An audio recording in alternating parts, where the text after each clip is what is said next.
하박국 2장 4절에 있는 말씀, 사도 바울이 다시 인용해서 로마 교회에 증거하신 말씀입니다.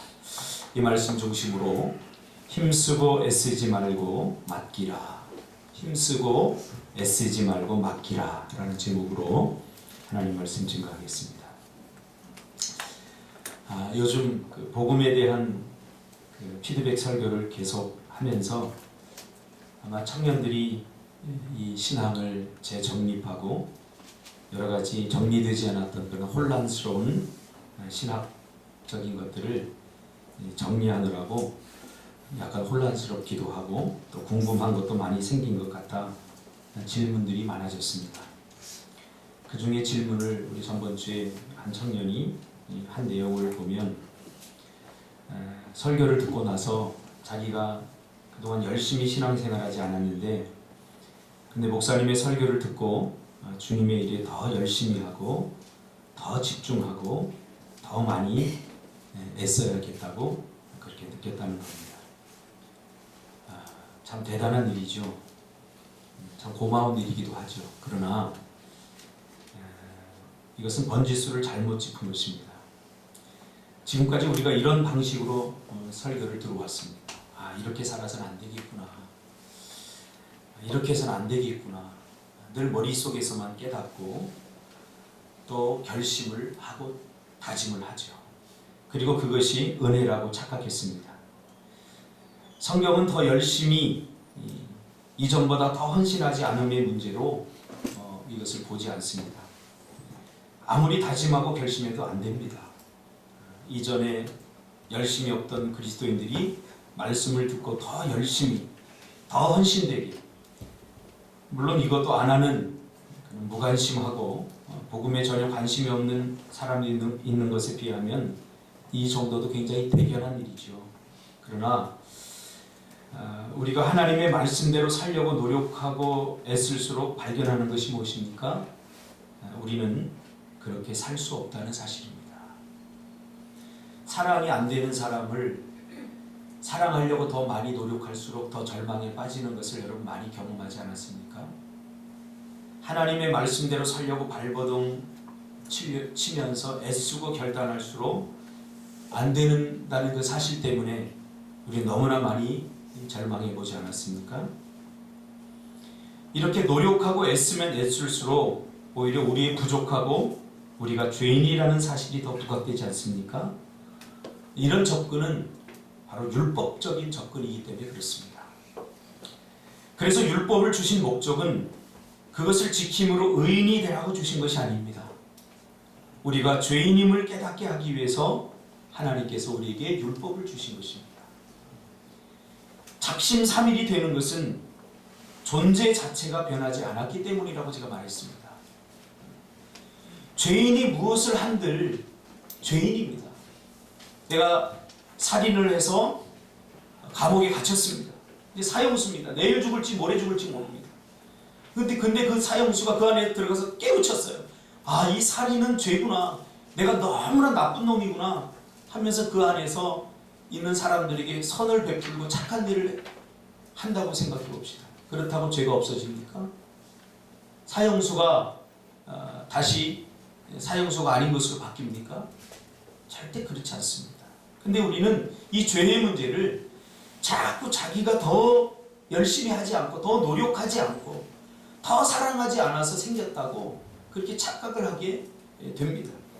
그래서 더 많이 노력하고 더 많이 애쓰면서 깨닫게 되는 것이 뭡니까?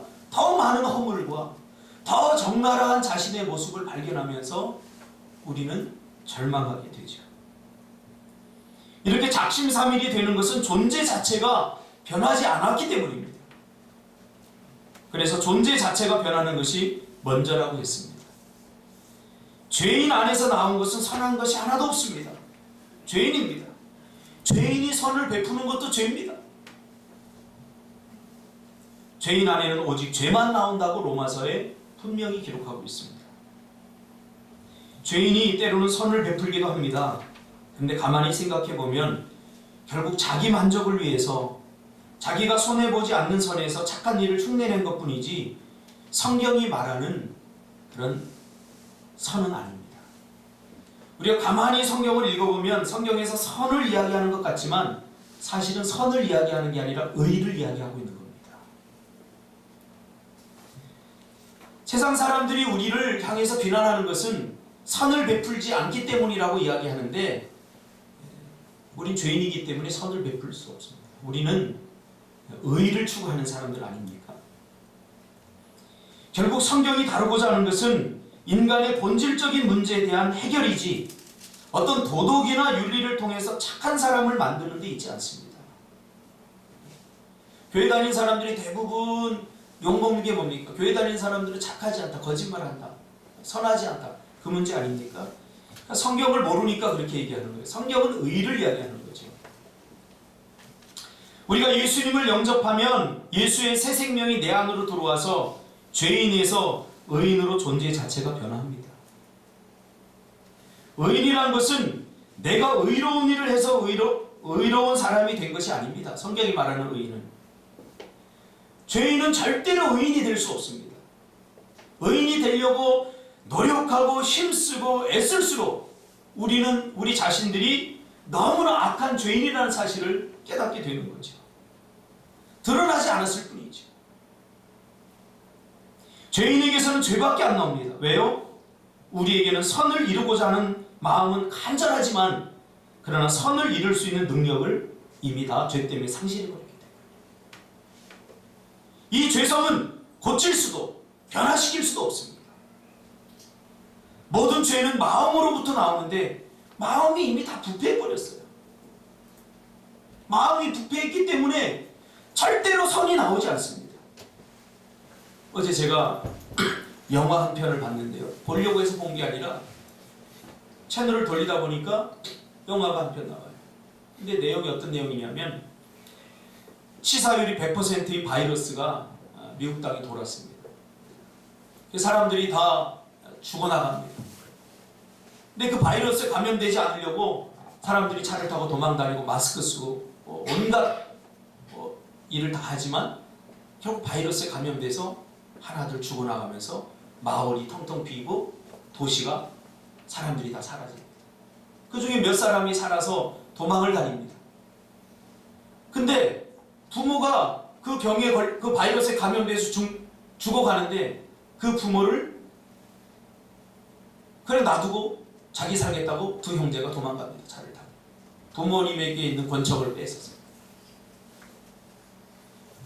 그 가다가 또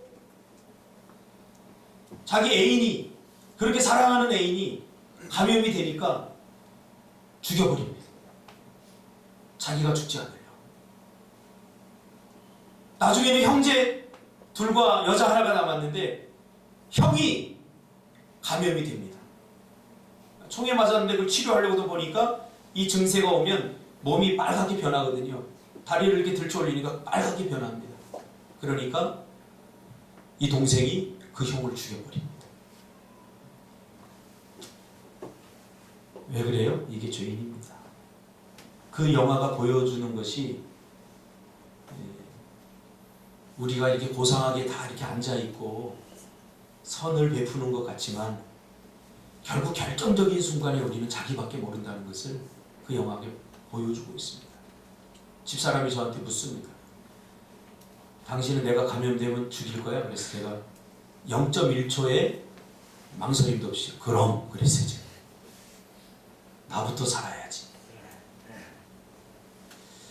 여러분 이거 현실이 아니기 때문에 뭐 사탕발림으로 좋은 얘기 할 수도 있겠지만 이것이 우리 인간이 가지고 있는 어쩔 수 없는 죄성이라는 사실입니다. 왜 우리가 이렇게 됐습니까? 요한복음 8장 44절에 보니까 너희는 너희 아비 마귀에서 났으니 너희 아비의 욕심을 너희도 행하고자 하느니라. 저는 처음부터 살인한 자여 진리가 그 속에 없으므로 진리에 서지 못하고 거짓을 말할 때마다 제 것으로 말하나니 이는 저가 거짓말쟁이요 거짓의 아비가 되었습니다.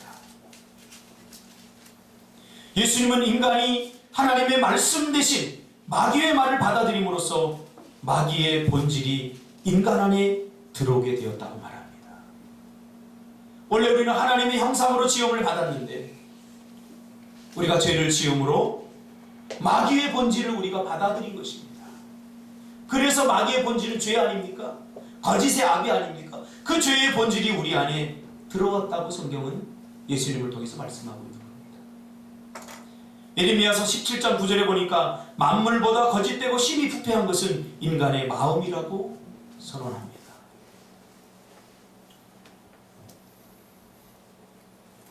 우리 마음이 부패했기 때문에, 죄로 말미암아 부패했기 때문에 선한 것이 조금도 없다고 사도 바울은 고백합니다.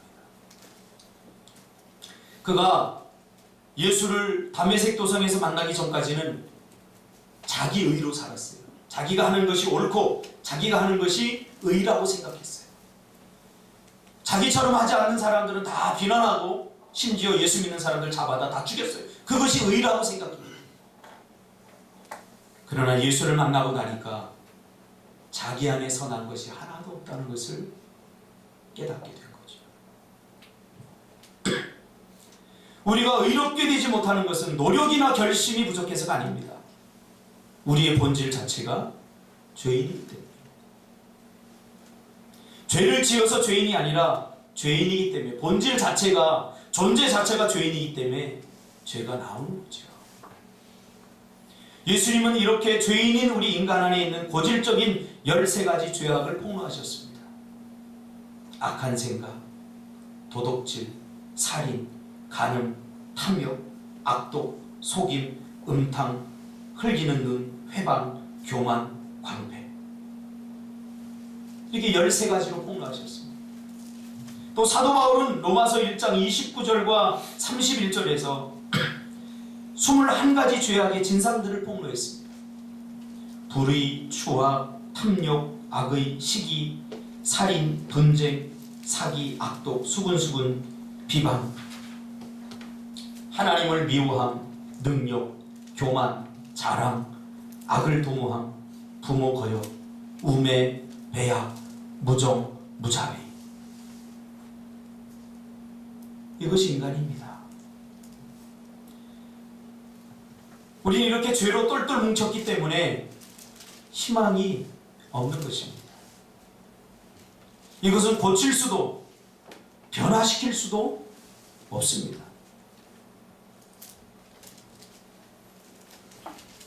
이것이 예수님이 십자가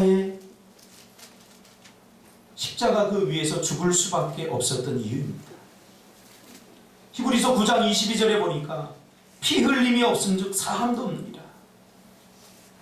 이 말씀에 따라 예수님이 우리의 죄를 위해서 피 흘리심으로 새 언약을 우리에게 맺으신 것입니다.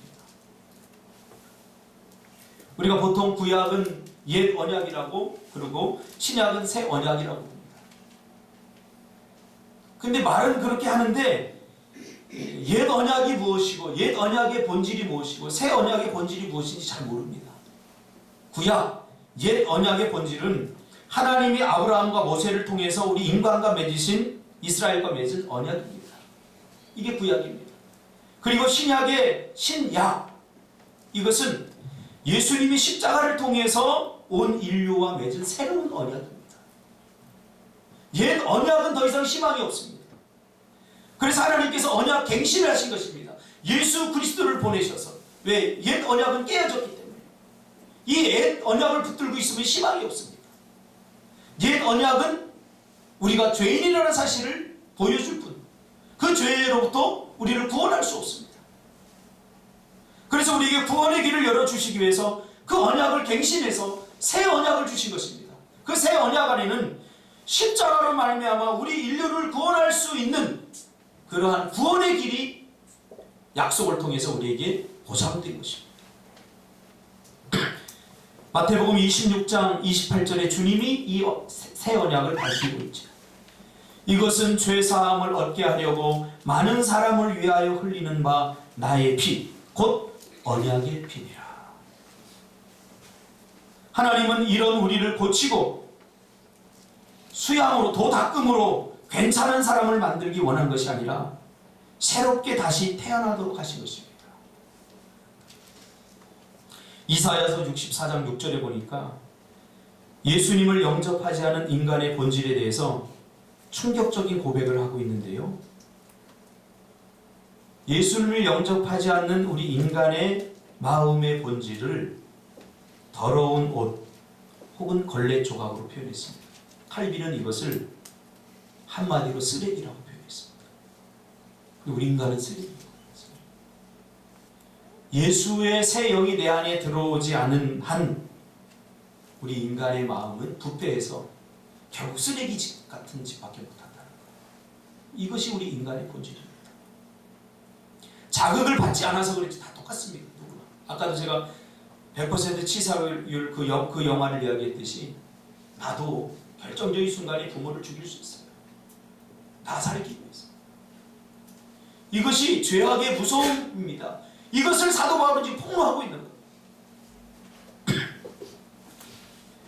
그러므로 하나님은 우리의 겉모습을 변하는 것, 즉 종교적 행위에 관심이 있지 않고 속사람이, 이 부패한 속사람이 새롭게 태어나는 데 하나님은 관심이 있습니다.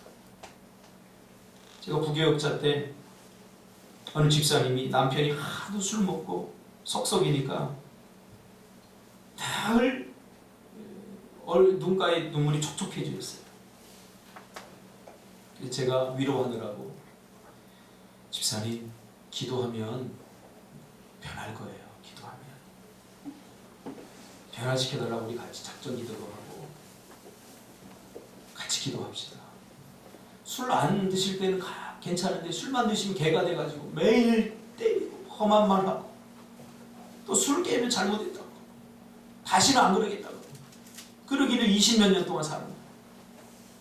이게 얼마나 사람을 피말리는 것입니까? 이 집사님도 기도하다 변화되지 않으니까 아예 포기합니다. 제가 위로하느라고 기도합시다. 집사님 기도합시다. 그때 이 집사님이 멋진 말을 했어요. 저 인간 절대 안 변해요.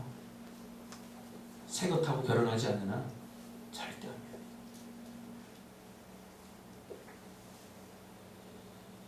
기독교의 목표가 죄짓지 말아야지, 착하게 살아야지 라고 생각했다면 잘못 생각한 것입니다.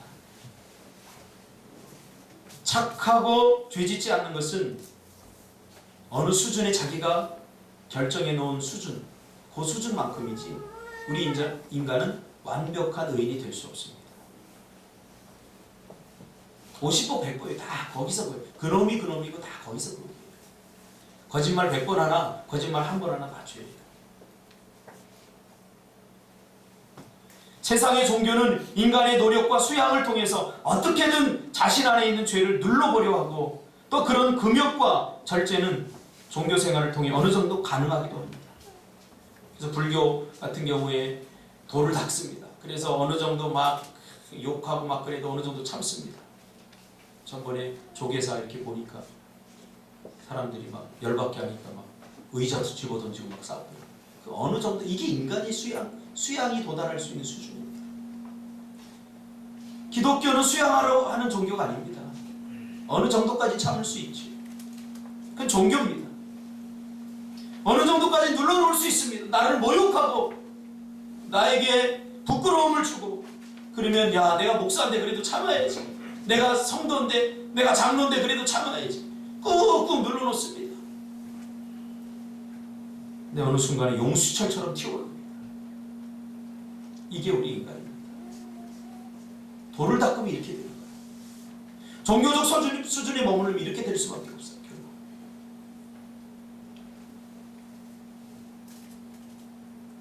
그래서 예전에 김진호 목사님이 어느 목사님이 하도 교회에서 시달리니까 통을 하나 줘서 야구 배팅 같은 거 하나 줘서 치라고 그랬대잖아요. 그 다음날 왔더래요. 그랬더니 왜 왔어요? 그랬더니 드럼통이 다 찌그러져가지고 다른 거 달라고. 하루 만에 찌그러지고 참고 참는데 우리 인간은 한계가 있다. 얼마나 분노가 가득했으면 드럼통 밤새도록 쳐가지고 다 찌그러질 뻔했어. 참아서 될 일이 아니고 돌을 닦아서 될 일이다. 우리 인간은 근본적으로 죄인이라는 사실을 인정하지 않으면 누구나 다 이렇게 됩니다. 용수철처럼 튀어오릅니다. 그래서 살인도 생기는 거예요. 저 사람 저렇게 착한데, 저 사람 그런 일 벌일 만한 그런 악한 사람이 아닌데. 다 맞아요. 우리 다 똑같아요. 우리 인간이 겪는 모든 정신적이고 육체적이고 영적인 고통은 바로 이 죄 때문에 생겨난 것입니다. 이 죄는 우리가 스스로 절대로 해결할 수 없습니다. 왜냐하면 죄에 중독이 되었기 때문에 내가 짓고 싶지 않아도 나도 모르게 하고 있는 것을 발견하게 됩니다. 우린 죄에 중독된 인생들입니다. 중독은 몸에서 땡기는 것입니다. 저도 상담을 하니까 중독된 사람들을 가끔 만나서 상담을 합니다. 청소년들은 뭐 이런 매스메디어나 이런 컴퓨터 이런 데 중독이 되고, 또 알코올, 술에 중독된 사람. 참 이상하죠. 아직까지 저는 이제 마약에 중독된 사람은 못 만나봤는데, 제 주변에 상담을 하는 사람들 보면 마약에 중독된 사람들도 이렇게 상담을 해본 경험에 의하면, 마약은 사람을 죽이는 거예요. 그야말로 서서히 죽이게 만드는 거예요. 우리 뇌를 푸석푸석하게 만들어서. 저는 본드한 친구를 한번 이렇게 상담한 적이 있어요. 이 본드를 마시면 환각 성분이 있어가지고 우리 뇌의 전두엽을 여기 말랑해야, 이게 부드러워야, 쫄깃쫄깃해야 이 뇌가 탄력이 있는데, 이거를 굳게 만들어요. 부서지게 만들어요. 계속 마시고. 그런데 그렇게 자기 뇌가 부서지고 망가지는 것을 알면서도 본드를 계속하는 거예요. 자기도 모르게 자기가 자기를 죽이는 건데 자기도 모르게 이렇게 되는 거죠. 이게 중독이, 이게 무서운 거예요. 끊을래야 끊을 수 없어요. 우리 인간이 그렇다는 거예요. 죄에 중독되어서 죄를 짓고 싶지 않아도 나도 모르게 어느새 짓게 된다는 거죠. 타락한 우리의 육체에서 죄가 땡기는 거죠. 마치 마약쟁이들처럼. 그것 하면 죽는 줄 알면서도 자꾸 몸에서 땡기니까 그 허전한 무엇인가를 채우기 위해서 그걸 하나님의 말씀으로 줘야 되는데, 죄로 타락한 인간은 그것을 깨닫지 못하니까 자꾸 엉뚱한 것으로 채우다 보니까 우리 인간이 부서져가고 있는 거죠. 절대 인간의 의지와 결심으로 되지 않습니다. 하나 예를 들어볼까요? 오늘 제가 읽은 그 성경 말씀, 사도 바울이 죄에 대해서, 죄의 본질에 대해서 폭로한 것 중에 수군수군하는 것과 비방하는 것. 제가 과거에 그 여전도회를, 제3여전도회를 이렇게 부교육자 때 이렇게 지도를 했었어요. 예배를 드리고, 그리고 성경 공부도 시키고 이렇게 했어요. 근데 예배를 드리고 전도사님 식사합시다. 그래서 이렇게 가서 식사를 이렇게 맛있게 하고, 제 3부 순서로 뭐를 하냐면 수군수군과 비방하는 것 대회를 합니다. 처음에는 남편 흉부터 시작해서 그것으로 끝나지 않습니다. 주변에 있는 집사님 흉보고, 교회 흉보고, 목사님 흉보고, 다 이제 더 이상 나올 것이 없다고 생각할 때 끝냅니다. 제가 그 자리에 있으면서 너무 몸둘 바를 몰랐어요. 그래서 제가 이야기를 했어요. 집사님들이 이러면 안 됩니다. 하나님이 절대 기뻐하지 않습니다. 사람은 누구나 부족하기 때문에 허물이 있습니다. 그걸 위해서 우리가 기도해야 됩니다.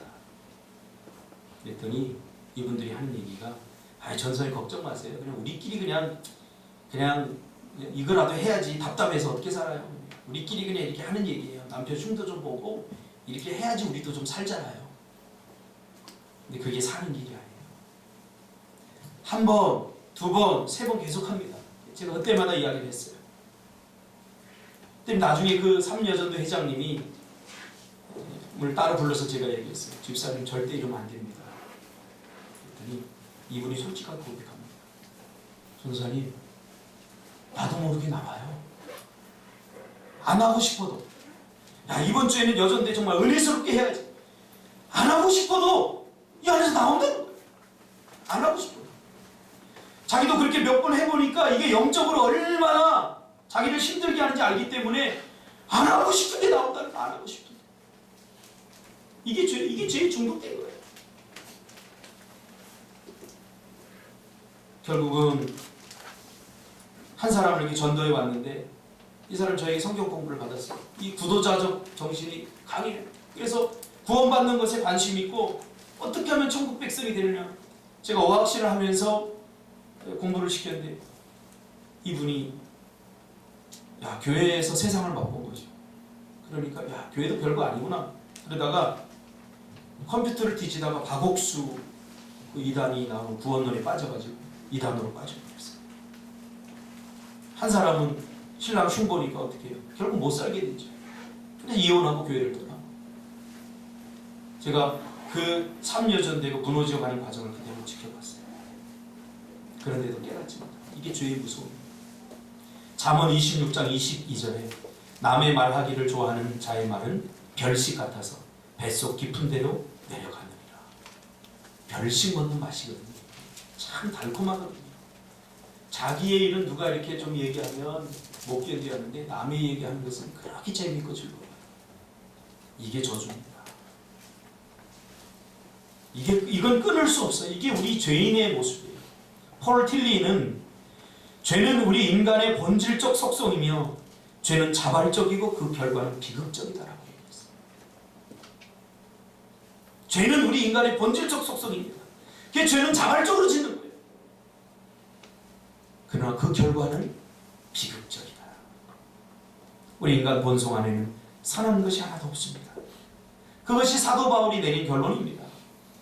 이 죄가 죽어지지 않고는 더 이상 우리는 희망이 없습니다. 매일매일 죄짓고 고되게 살다가 죽어서도 지옥에 갈 수밖에 없는 모든 인생의 수고하고 무거운 짐을 지고 우리가 이 땅에서 살아갈 수밖에 없는 거죠. 로마서 3장 20절에 보니까 그러므로 율법의 행위로 그의 앞에 의롭다 하심을 얻을 육체가 없나니 율법으로는 죄를 깨달음이라. 우리가 죄인이라는 사실은 우리가 죽었다 깨어나도 우리의 육체의 본성으로는 하나님의 말씀대로 살 수 없다는 것을 말해주고 있습니다. 여러분, 하나님의 말씀대로 살려고 발버둥 쳐보셨습니까? 그러나 우리 이 변화되지 않은 존재 자체가 죄인인 상태로 우리가 아무리 발버둥 쳐봤자 우리 육체의 본성으로는 하나님의 말씀대로 살 수 없다 그러면서 절망을 느낄 겁니다. 그래서 오늘 본문이 뭐라고 합니까? 복음에는 하나님의 의가 나타날 수밖에 없었던 겁니다. 왜? 우리 인간의 의는 의로울 수 없으니까. 인간의 노력으로는 절대 의로울 수 없으니까 복음에 하나님의 의가 나타날 수밖에 없는 거예요. 그래서 오늘 본문 뭐라고 시작합니까? 복음에는 하나님의 의가 나타나서 노력하면 할수록 열심을 내면 낼수록 구원은 내게서 더 멀어지고 오히려 더 불평과 원망과 불만만 쌓입니다. 수고하고 무거운 짐을 지고 하는 것이 여러분 얼마나 힘듭니까? 서양 속담에 제가 목회를 해보니까 그래요. 세상 사람들 불쌍하다고 하지만 더 불쌍한 사람들이 있는데 예수를 영접하지 않고 교회 다니는 사람이 더 불쌍해요. 세상 사람들은 그냥 그나마 그래도 기쁨으로 잠깐 즐기기라도 하죠. 서양 속담에 성령 받지 말고 평생 예수만 믿어라. 그러면 이게 저주라고 그러잖아요.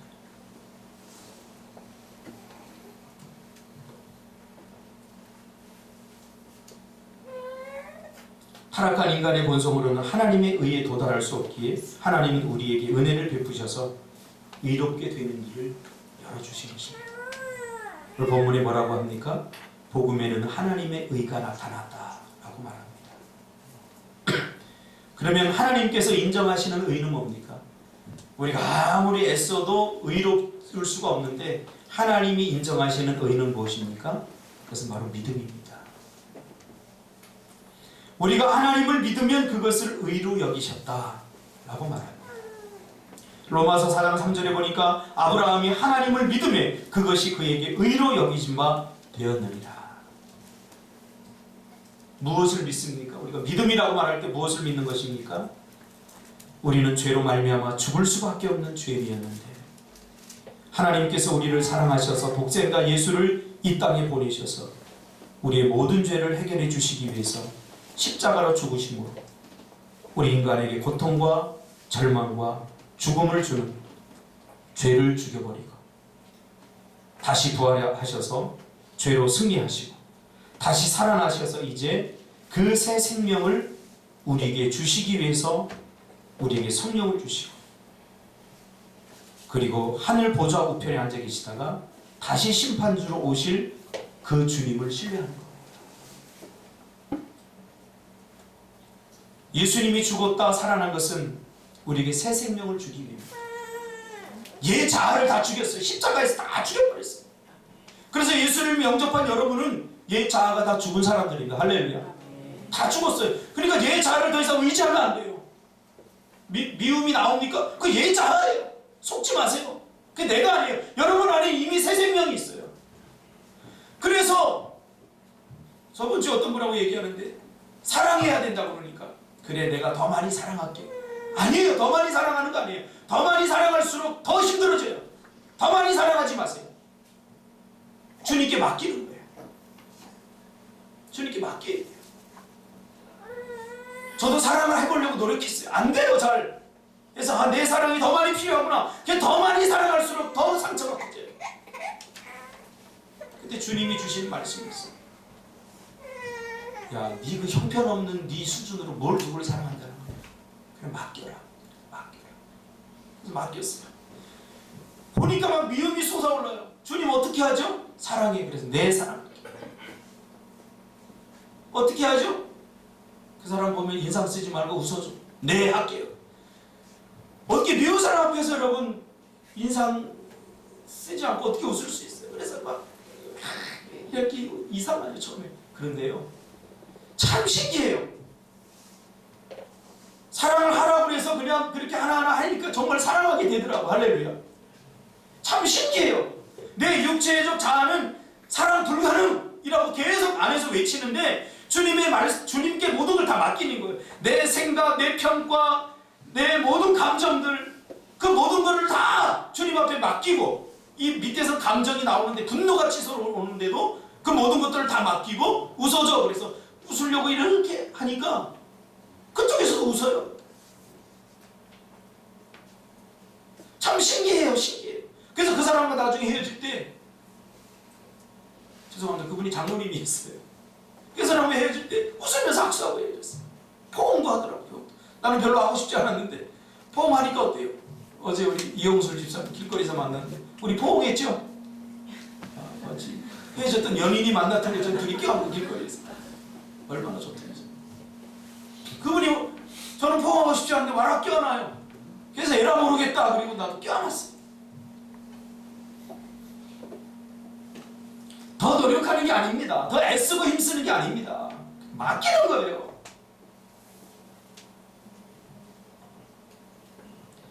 예수님을 믿는다는 것은 더 이상 이제는 내가 내 인생의 주인이 아니라 내 삶의 주인은 주님이라는 사실을 인정하는 것입니다.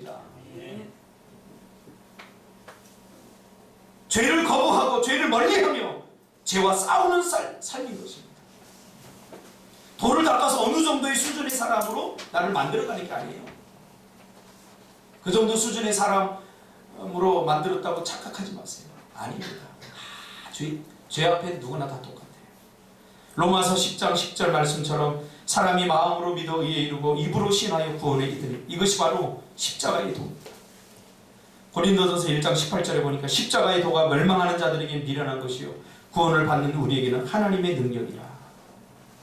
이 복음의 내용을 이것을 마음으로 믿어 의에 이르고 입으로 신하여 구원에 이른다는 것입니다. 이것은 단순히 인정하는 차원을 넘어서 주님의 이런 삶에 내가 참여하고 주님의 삶을 내 삶 속에서 함께하는 것입니다. 예수님이 배신당한 베드로를 향해서 어떻게 했습니까? 다시 찾아가지 않았습니까? 다시 찾아갔어요. 그럼 우리도 다시 찾아가요. 어렵습니다. 그게 어떻게 가능합니까? 얘 자아가 그런다니까. 얘 자아가. 그래서 얘 자아에 희망을 거는 사람은 희망이 없어요. 못하고 할 수 없는 것들 뿐이에요. 전부 다. 어떻게 하나님의 말씀대로 순종합니까? 얘 자아는 절대 못한다고 결론을 내려요. 이미 죄가 그래요. 죄. 우리 안에 죄성이 그렇게 합니다. 그래서 맡기는 거예요. 맡긴다는 건 뭡니까? 그 그 다음을 생각하지 않고 이 맡기는 것은 신뢰가 기본이 돼야 돼요. 우리가 예수님을 영접한다, 그것은 예수님을 신뢰한다는 거예요. 오른밤을 치면 왼밤을 갖다 대라. 내 자아는 어떻게 오른밤을 쳤는데 왼밤을 갖다 댑니까? 한 100번은 더 쳐줘야죠. 이게 내 옛 자아에서 나오는 분노입니다. 그러나 예수님처럼, 예수님 말씀처럼 한번 갖다 대보자는 거죠. 이렇게. 갖다 대면 어떤 일이 일어나는가? 예수님을 신뢰해야지 이것이 가능하다는 거예요. 그렇지 않으면 내가 복수하려고 해요. 구약에 눈에는 눈, 이에는 이는 우리 인간이 얼마나 죄성이 강한지 주님은, 하나님은 아시기 때문에 최소한의 복수법을 만드는 거예요. 인간은 어떤 줄 아세요? 준석 집사, 나와서 내 오른뺨을 한번 쳐보세요.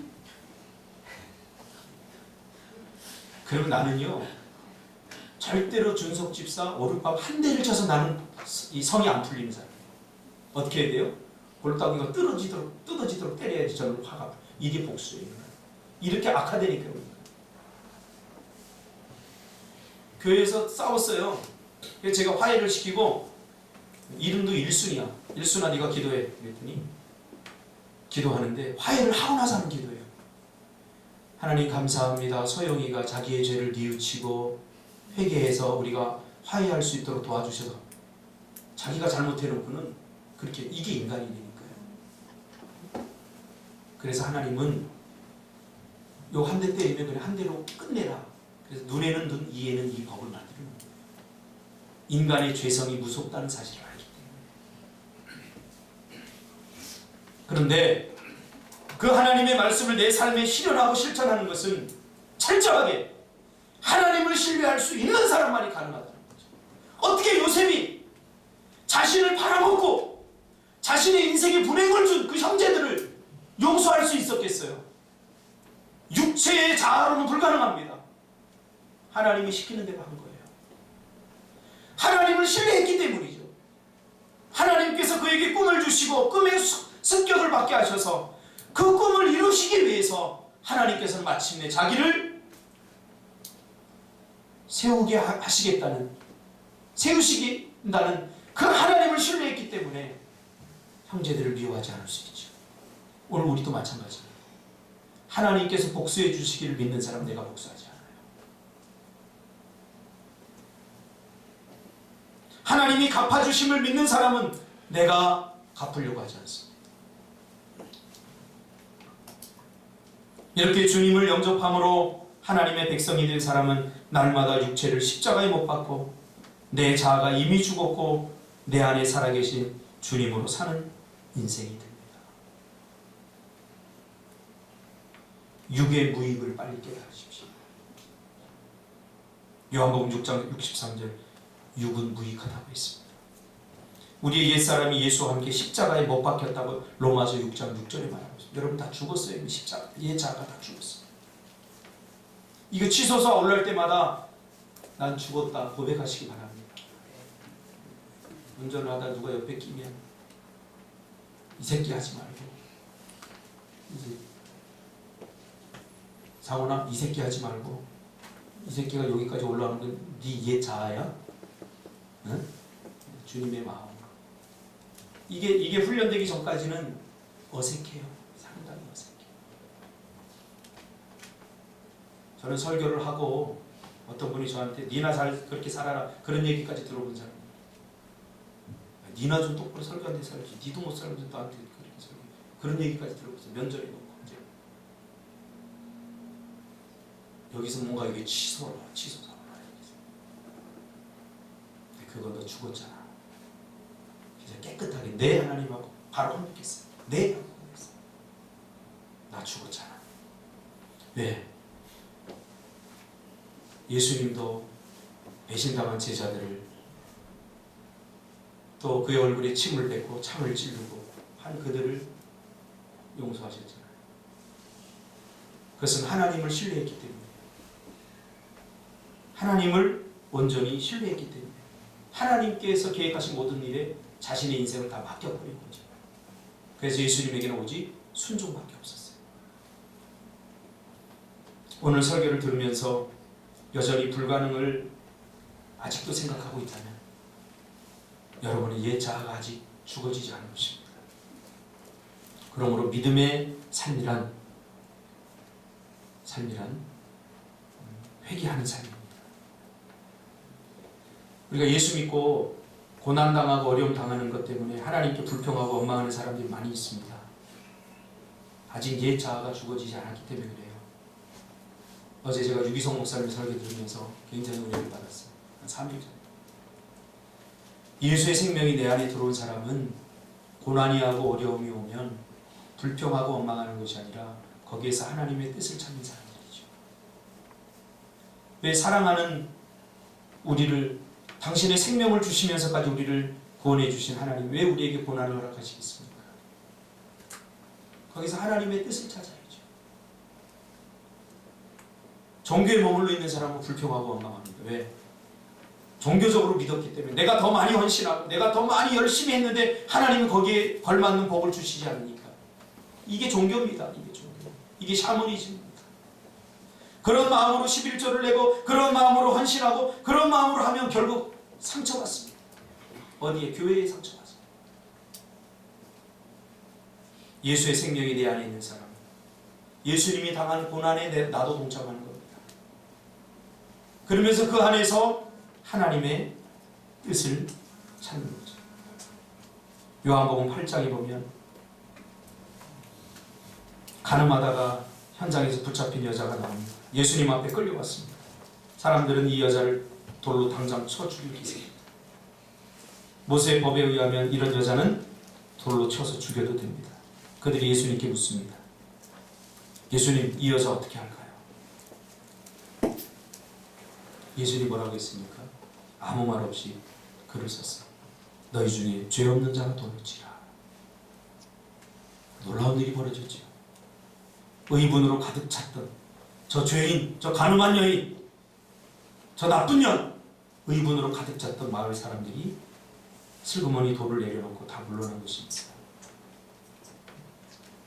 왜? 죄 없는 사람이 한 사람도 없기 때문이죠. 그들 안에서 통렬하게 자기 죄를 깨닫는 역사가 일어난 것입니다. 여러분, 예수 믿고 변화가 되었습니까? 그렇다면 마음속으로 정죄의식으로 가득한 돌들을 내려놓고 입에서는 더 이상 남의 말이 나오지 않을 것에 대한 뜻을 정하시기 바랍니다. 내가 어떤 사람입니까? 예수님을 십자가에 못 박아 죽인 장본인 아닙니까? 믿음은 어디에서 온 것입니까? 바로 이 십자가에서 온 것입니다. 십자가에서 확증된 하나님의 사랑을 진실로 믿는 사람이 어려움과 역경을 만나면 어떻게 됩니까? 바로 거기서 하나님의 뜻을 찾아냅니다. 그래서 가장 예수 믿고 큰 기적은 뭐냐면 속죄함을 받는 기적입니다. 속죄함. 이 죄인이 아닌 사람 어디 있어요? 정말로 계시록을 요즘 제가 읽고 있는데 계시록에 보니까 우리의 모든 죄가 책에 다 기록됐다고 했어요. 이것을 오늘 빌 하이벨스 목사님은 그 책을 그때 당시에 필름이 없어서 그렇지 다 필름으로 다 우리를 다 영상기로 찍어놨다라고 이야기를 합니다. 자, 여기서 우리가 태어났을 때부터 지금까지 영상기로 우리의 삶의 일거수일투를 다 찍어놨어요. 여기 지금 비춰졌어요. 박모세 성도님 삶을 다 찍어서 비춰졌어요. 제가 보기에는 우리 모세 우리 성도님 굉장히 성품도 좋고 참 착하고 성실하고 그래요. 근데 박모세 우리 성도님의 일거수일투 여기다 필름으로 찍어서 이게 상영을 한번 해볼까요? 동의하지 않을 겁니다. 저도 마찬가지입니다. 제가 지금까지 한 모든 내용을 여기다 제 내용을 여기다 비치면 여러분들 교회 다 떠나갈 거예요. 자녀들로부터도 존경 못 받을 거예요. 그게 나예요. 그게 나예요. 그런데 이런 죄인을 주님께서 속죄해 주셨어요. 다 지워주셨어요. 다 지워주셨어요. 그러니까 구원에 있어서 가장 큰 은혜는 뭐예요? 속죄는 은혜예요. 이런 죄인의 죄를 주님이 십자가로 다 없게 해주셨다. 믿음은 어디서 온 것입니까? 바로 십자가에서 온 것입니다. 여러분, 이제 더 이상 애쓰고 힘쓰지 말고 다 맡기시기를 바랍니다. 베드로전서 5장 7절 너희 염려를 다 주께 맡기라. 이는 그가 너희를 돌보시리라. 여러분의 감정도 맡기세요.